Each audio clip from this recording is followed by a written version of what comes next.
some interesting facts and figures, but the most important one is going to be a discussion about how we manage our pension funds, the place and fire pension funds, which are important to the health and welfare of our community from a financial perspective.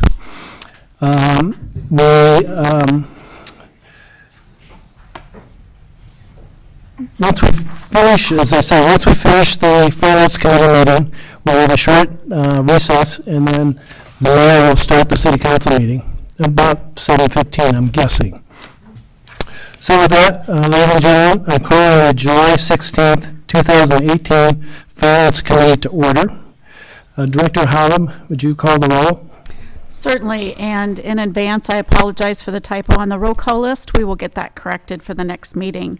But Mayor Lansing? Here. Chairman Morris? Here. Alderman Beidler? Here. Alderman Newman? Here. Alderman Rummel? Here. Alderman Preschlack? Alderman Reisenberg? Here. Alderman Moreno? Here. Alderman Bushman? Here. Mr. Chairman, you have a quorum. Thank you.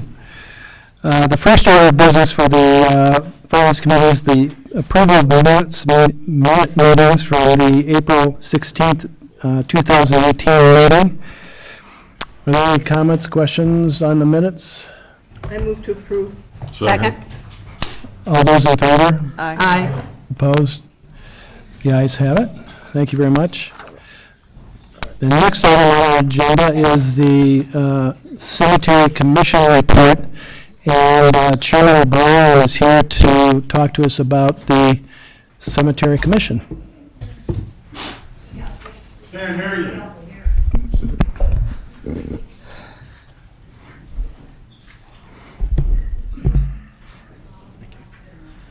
Good evening, Chairman, committee members, city officials, and residents of Lake Forest. Can you all hear me? Yes. Good. My name is Dennis O'Brien. I'm the current chairman of the commission. I am here to provide you with the annual Cemetery Commission financial report. What you see up on the screen is a photograph of the Barrow Memorial Gateway.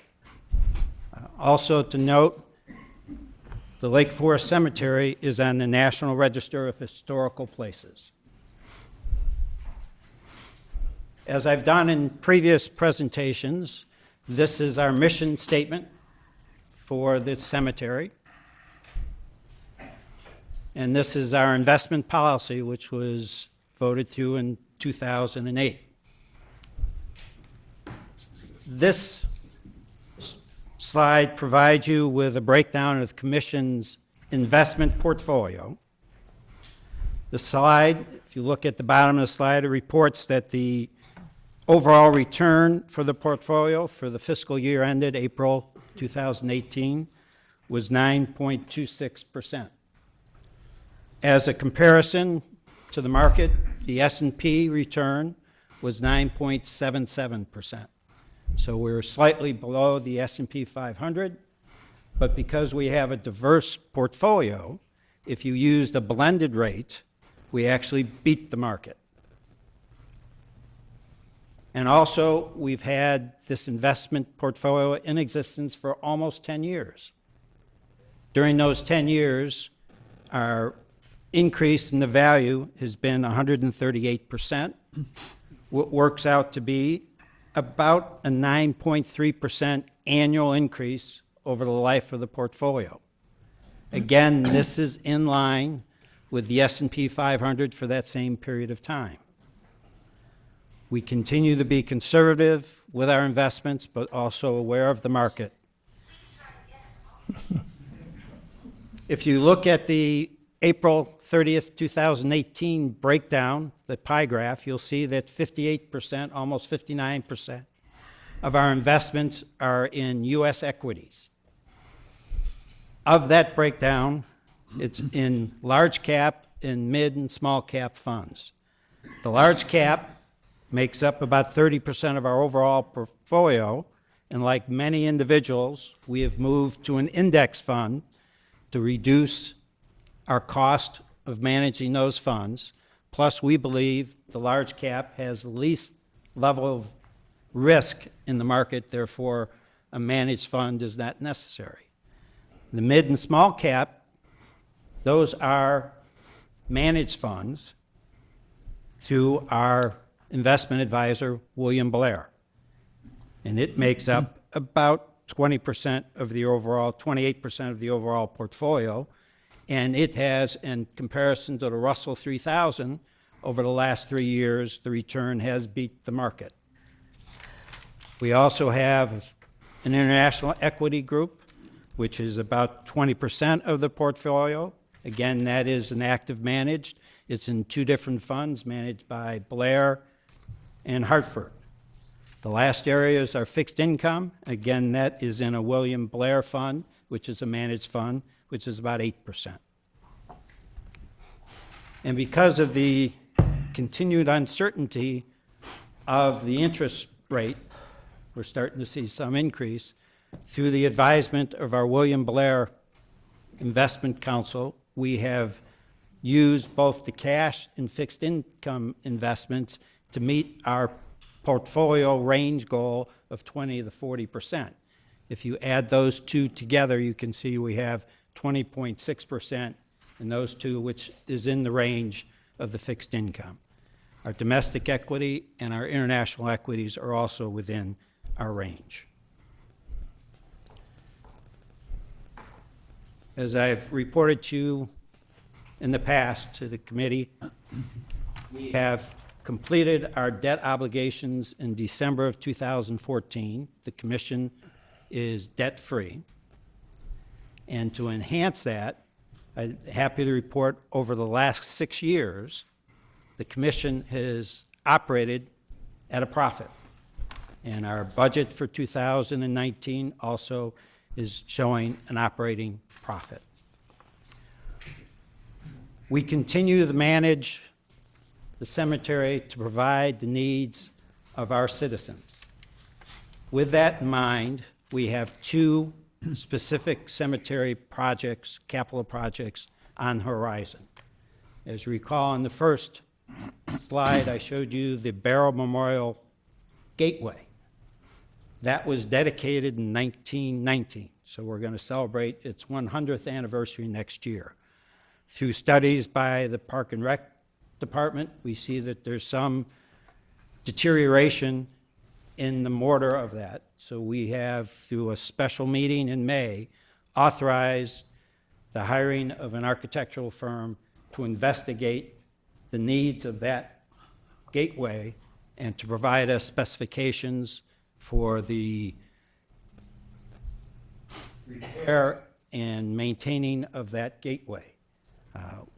We should get that report, as it's ongoing right now, shortly, and we're estimating that the cost of that improvement will be less than $200,000. And that will be funded by the reserves of the commission, will not incur any taxpayer dollars.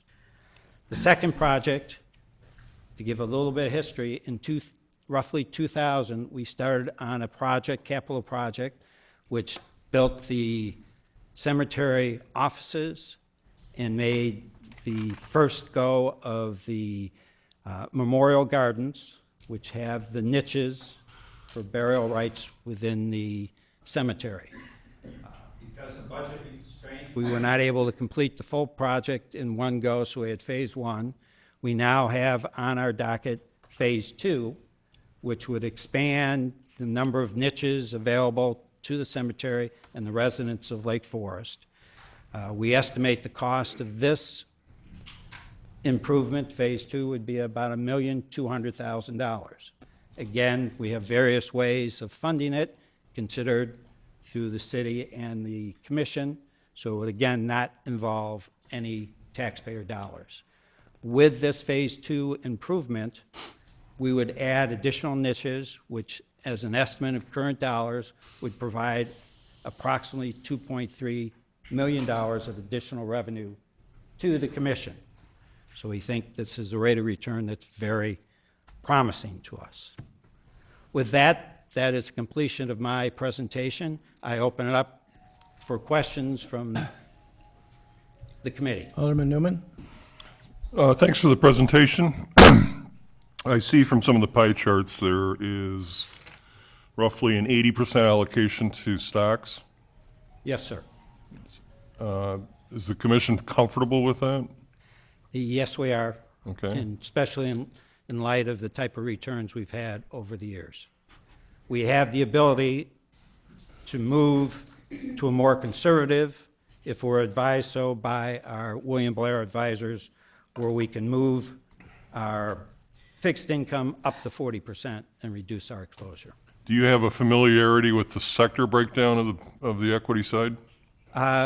Because the majority of the equity is sitting in a index fund, it pretty much covers all sectors. Okay, of the 4.3 million I see further down the report, there are 27 individual stocks, Yes, sir. and those seem to be rather heavily weighted in technology, Yes, sir. and you remain comfortable with that? Yes, because no single holding is more than, I think, 1.3% of the overall portfolio. So if there's one technology company that suffers, it's not a tremendous exposure to the overall portfolio. Thank you. Other questions? Alderman Moreno? Mr. Chairman, I would ask you to talk a little bit more about the capital improvements, not the ones that you highlighted, but more specifically, I'm interested in the Bluff. We've had so many issues, and I wonder if the cemetery has had any concerns or any issues that have arisen with the earth shifting. Of course, we have concerns. Anyone that's close to a ravine, be it here in Lake Forest or anywhere along Lake Michigan, has concerns. I actually took a tour of the ravine on the 6th of July to see the erosion and any impact that the heavy storms we had this spring. We do have a concern. It's not something that we need to address immediately, but is in our plans on an ongoing basis. We did, those that aren't familiar with the cemetery, we have a couple of sections of ravine. The very west end of the ravines, we spent close to $250,000 refortifying that part of the ravines, and now we're looking at the section from there, the junction of those two western ravines down all the way to the lake. We have concerns, but it's not something that has immediate concern, but it'll be something we'll be addressing over the next year or two. Thank you. Other questions? Well, thank you very much, Chairman.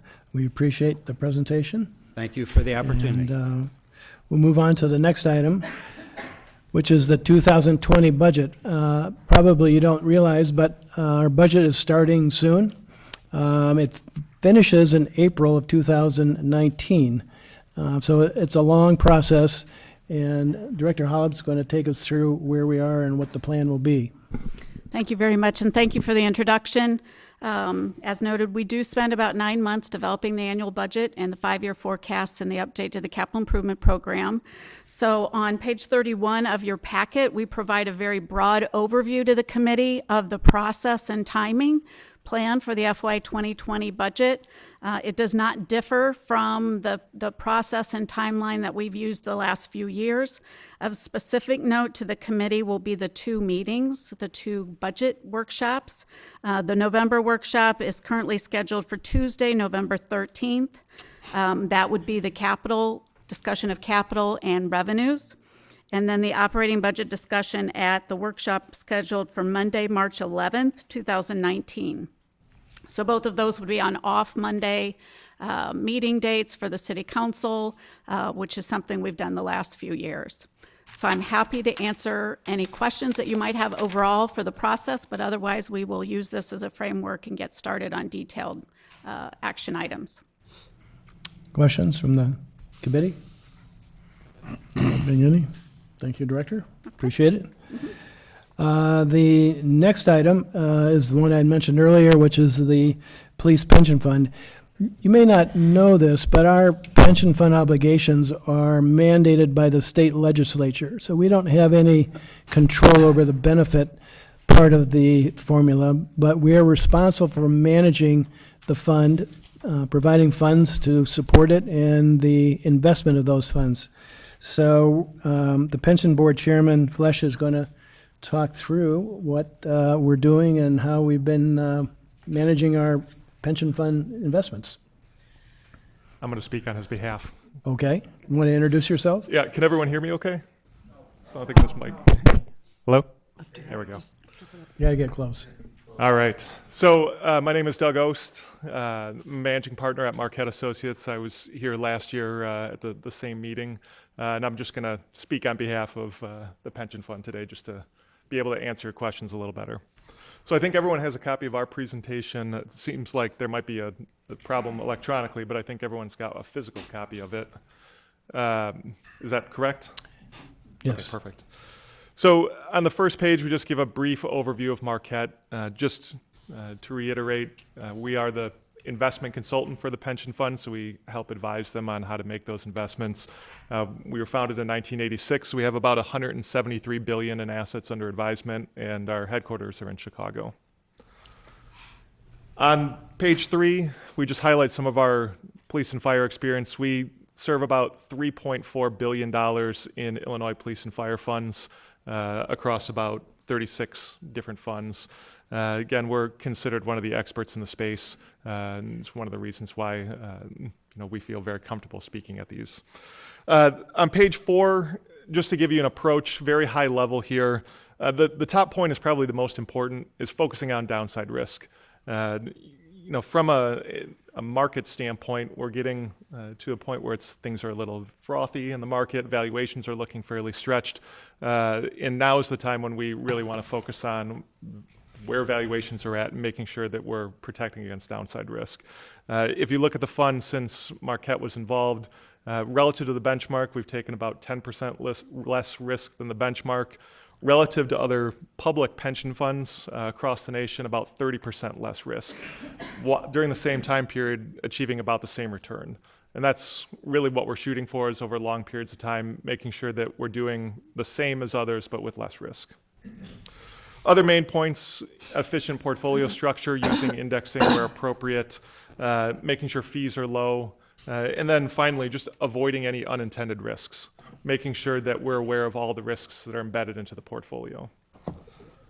Page 5 looks at our asset allocation. If you thought about the last presentation, about 80% of the portfolio was in equities in the cemetery portfolio. Here, the state statute governs what we're able to invest in, so you'll see a much higher level in fixed income, a lower level in equities. Again, police and fire pension funds tend to be more conservatively invested relative to a lot of other public funds out there. On page 6, we have an overview of the asset allocation history. You can see I've pointed out a few dates in here. 2007, when we were brought aboard, you can see the new asset allocation starting to shift. I pointed out 2008 in talking about risks and being compensated for those risks. You can see that the board of the pension fund voted to begin weekly rebalancing in December of 2008 into the equity market. And it's hard to think back to 2008 at the end of the year, but that was not a particularly exciting time to want to be in the equity market.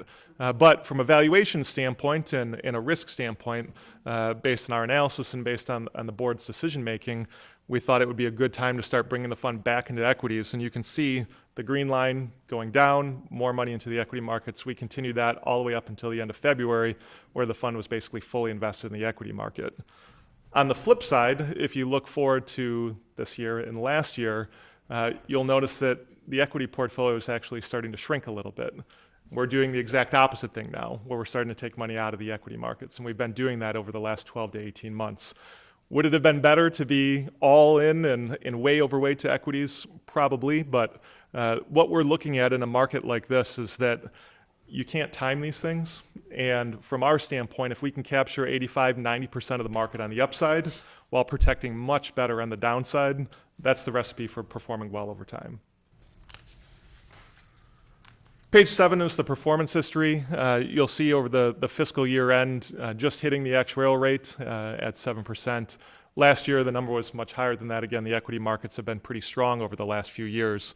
And you can see over 10, 11 years, just a shade over 5.5% to 6%. Again, with the state mandating at least 35%, it used to be 55% in fixed income. It's much more difficult to achieve higher rates of return in this market. Page 8 looks at the change in market value. You can see over the time period here, a negative cash flow, meaning that more money is being pulled out than put in. But overall, the fund's grown pretty substantially during that time period, again, mostly due to the good, strong equity markets during this time period. Page 9 is a growth of a dollar chart relative to the benchmark.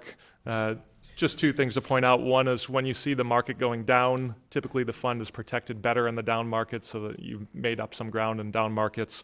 And overall, the fund has been performing well relative to its benchmark. And then over time on page 10, this is what I was talking about earlier, relative to the median public pension fund out there, and this represents about $500 billion in assets across the country.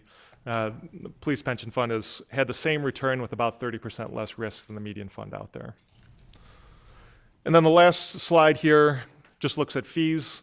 Again, we want to make sure fees are low relative to everything else. Every dollar spent on fees comes out of the pension fund. It eats away at returns.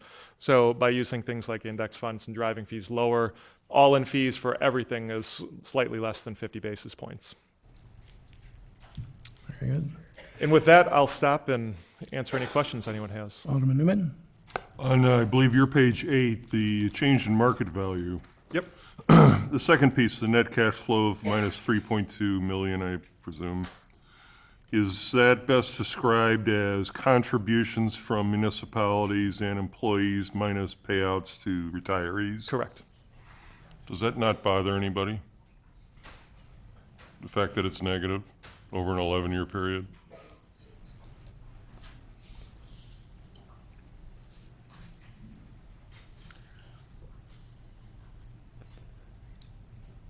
That's probably not your, Yeah, I didn't know if you were, I mean, in our experience, we obviously work with a lot of other funds, and I'll say that this is not abnormal, especially depending on the age of the fund. Just demographically speaking, it's more common than not to see that number be negative, oftentimes much more negative than yours is. I mean, doesn't that go back to the creation of the whole funding problem across the state and public safety pensions, which was the expansion of benefits without the contributions or the investment policy, right? right, I mean, and this is still, it still has lagged. I guess this is in the period 2017 to the current times. but if I do stress testing on this particular chart, I mean, without the 16.9 million in net investment change, that's not always going to be there, I don't think. And those periods when it's not, it's going to be pretty difficult if you haven't provided adequate inward cash flow from contributions from municipalities. I mean, we did a lot of work on this to get our ship in order, but Right. we're a AAA rated community. Yeah, and this is a big negative and altogether too many Illinois I'm not communities. killing the messenger, so don't get me Yeah. wrong. No, it's the cards you were dealt when delivered from Springfield, but, A couple slides earlier, Yeah. there was you disclosed the fees of about 0.5%. Yep. And that seems rather competitive. What else does a pension fund pay for? And the reason I'm asking is, do you have any visibility on what other fund managers are charging? Slightly. I mean, it's hard to tell because when we do fees, we take everything into account. So a lot of funds are using mutual funds, which are embedded into the cost. If you look at the Department of Insurance, they release a lot of that data, but those underlying fees are usually never taken into account. So usually reported fees are actually a lot lower than what the actual fees are.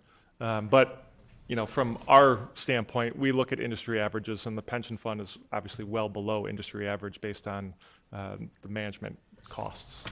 What percentage of mutual funds are in your, the portfolio you manage for us? So with the exception of the fixed income portfolio and the real estate portfolio, everything else is mutual funds.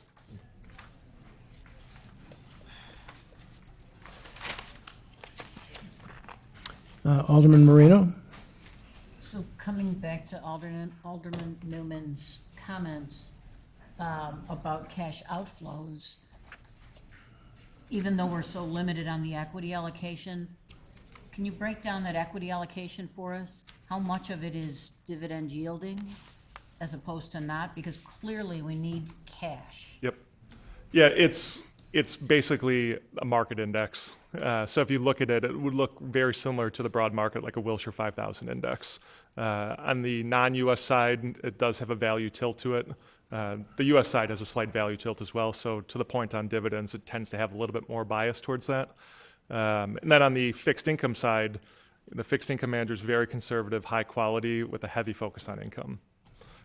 It is an intermediate duration, so it's got less interest rate risk than the broad market, but overall, the portfolio tends to be a little more focused towards income than the broad market. So maybe we should be, from the equities perspective, looking at a more high dividend yielding overall portfolio as opposed to an index. Yeah, it's a tight walk that we try to manage around. The other part that we didn't spend a lot of time talking about was the real estate portfolio, which is also, that's the highest yielding part of the portfolio. That's probably, combined with everything else, gives the portfolio a much higher yield than some other portfolios. So perhaps in future presentations, could you give us A breakout? breakdown by Absolutely. yield? That'd be helpful. Thank you. All right, thank you. Just to remind everybody, every dollar we get out of the pension fund management is a dollar we don't have to charge the property taxers. So this is a real important discussion. Later in the fall, we are going to have a actuarial discussion about our fund management and the pension funds themselves. We have a 7% expected return. We'll probably need to lower that to 6% per what he was talking about.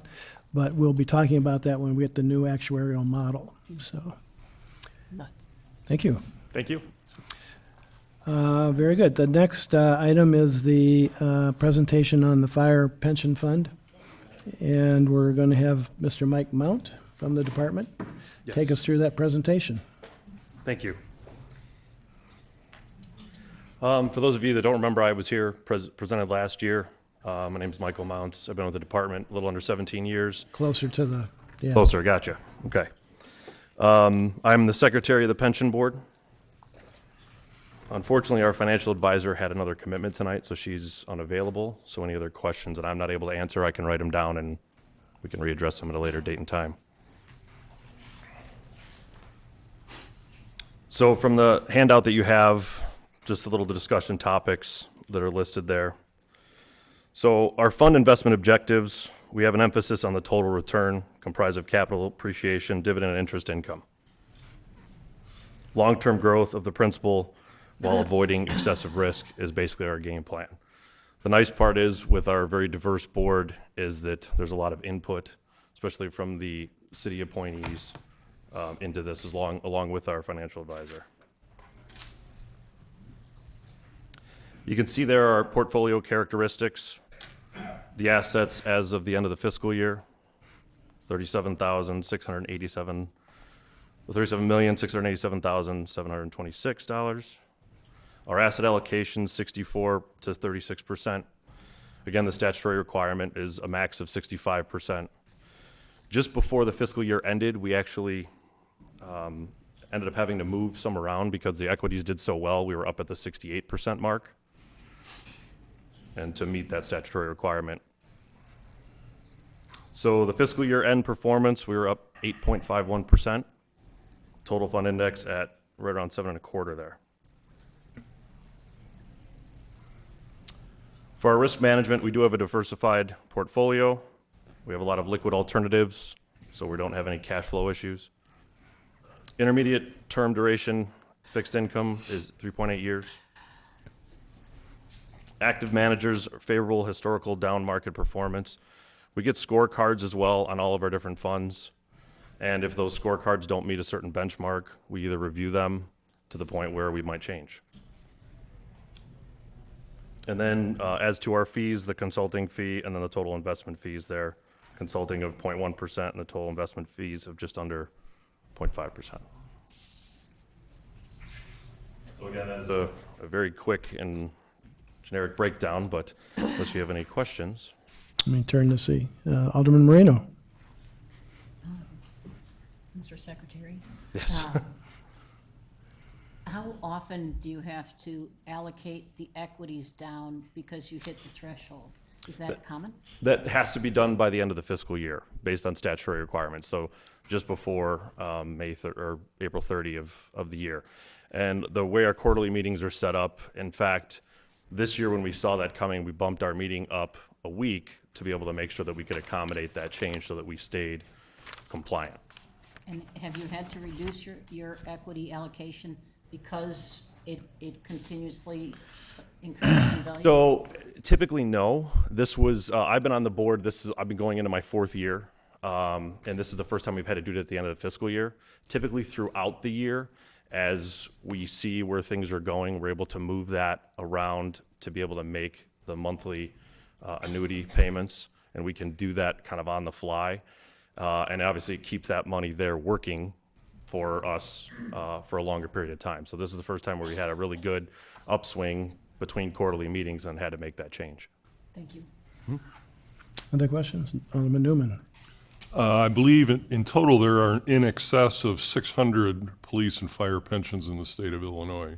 Correct. And to the best of my knowledge, they're all individually managed. I use IMRF, Illinois Municipal Retirement Fund, as an example of an approach that did get consolidated, which saves millions and millions of dollars. And I know this is not your decision, but how often do you talk with other pensions around the state about moving forward with consolidating your investment management? So that's, you're right, that's a much longer, different conversation sometimes.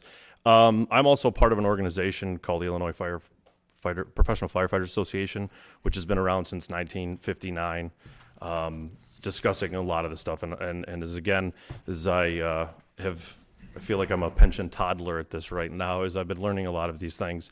And when you look at those consolidation points, unfortunately, the one thing that hasn't been able to be fixed, we all have seen the news recently with the situation in Harvey, is how do we have the funds that are so far towards the ends of the polar opposites, and how does that happen to where you can make that work?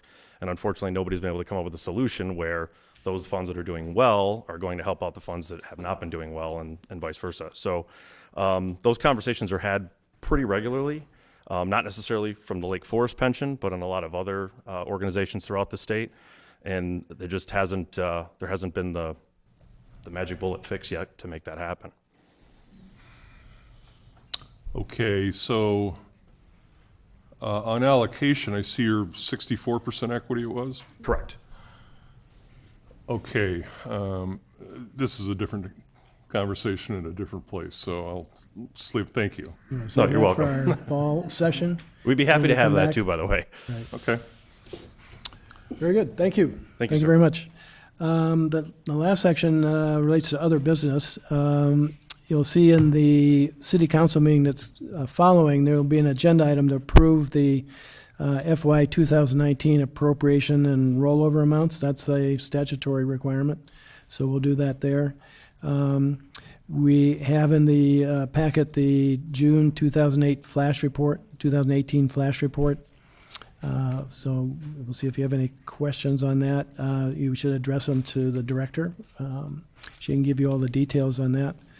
And then the other item that she attached was the accounting policies and procedures update, which again, she can answer, maybe not tonight, but if you have questions, you can give her a call. Director Hobb, any comments? Nope, that's an update. I think it's pretty self-explanatory, but the audit field work is in progress, and they are doing the requested additional audit procedures that were the result of an earlier meeting by the Finance Committee. So that is all in progress, and reports will come forward in October.